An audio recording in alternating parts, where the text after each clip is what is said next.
log zero का मान क्या होगा, प्लस का इनफाइनाइट होगा, या फिर log जीरो का मान माइनस का इनफाइनाइट होगा। तो सूत्र ए का ही मान ये ऐसे कैसे आ रहा है, तो ये ए का मान नहीं है। देखो ये ए है, यानी कि आप ज्यादातर ऐसे देखते होंगे log 10 2, log 10 3 है, ऐसे देखते होंगे। या फिर आप यहाँ पे ई देखते होंगे log ई 5, ऐसे देखते होंगे। तो इस ए का मतलब है कि ए का मतलब कुछ भी हो सकता है, यहाँ पे नीचे भी इसमें सही है। तो जब ए का मान 0 से बड़ा और 1 से छोटा होगा तो प्लस का इनफाइनाइट आएगा log जीरो का मान, और जब ए का मान 1 से बड़ा होगा तो माइनस का इनफाइनाइट आएगा किसका मान, log जीरो का मान। तो मैंने आपको बताया था कि ए का मान 1 नहीं होगा और 0 से कभी छोटा नहीं होगा, सही है ना।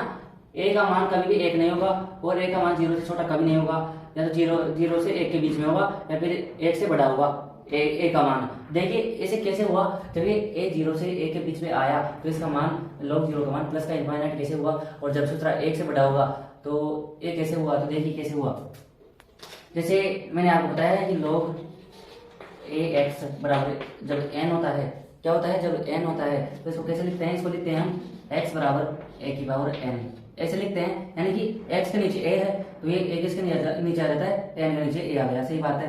अब देखो a जब 0 से किसके बीच में होगा, 0 से 1 के बीच में होगा।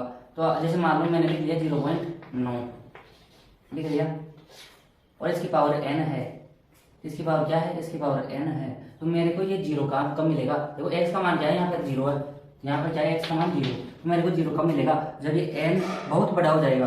यानी ये जैसे 0.9 इंटू 0.9 ऐसे चलता जाएगा, तब मेरे को क्या मिलेगा, 0 मिल जाएगा, ये 0 मिल जाएगा, सही बात है। जब हो जाएगा x बराबर 0, यानी कुल मिला के n है ना, n जाना चाहिए सूत्र प्लस का इनफाइनाइट की तरफ, तो प्लस का इनफाइनाइट ऐसे आ गया। और अब इधर देखो ये a 1 से बड़ा होगा, तो मैंने आपको क्या बताया है, log a x बराबर n होता है, सही बात है।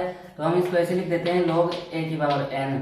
अब जब a क्या है, a क्या है, 1 से बड़ा होगा, x बराबर a, जैसे मान लो 2 है, 2 की पावर n आ रही है। अब मेरे को देखो x का मान क्या है, यहाँ पर तुलना करो, तुलना कंपेयर करो, x का मान क्या आ रहा है, 0 आ रहा है, तो x क्या है 0। तो अब मेरे को ये 0 कब मिलेगा, 0 मेरे को कब मिलेगा, जब ये सूत्र नेगेटिव में जाएगा, यानी ये नेगेटिव में जाएगा, तब मैं इसको ऐसे लिख दूंगा 1/2 की पावर n, सही है ना। अब जब ये कहने का कुल मिला की बात ये है कि ये यहाँ पर माइनस का इनफाइनाइट होगा, तब मैं इसको कैसे लिख दूंगा, इसको लिख दूंगा मैं x बराबर, x क्या है यहाँ पर 0, तो 1/2 की पावर इनफाइनाइट, सही बात है। अब मेरे को क्या मान मिल जाएगा, 0 मिल जाएगा। 2 की पावर इनफाइनाइट का मतलब इनफाइनाइट, तो 1/इनफाइनाइट का मतलब 0। तो कुल मिला के ये क्या होना चाहिए, n माइनस का इनफाइनाइट होना चाहिए। तो ये है ना, ये log जीरो का मान ऐसे ऐसे आता है। Thanks for watching guys.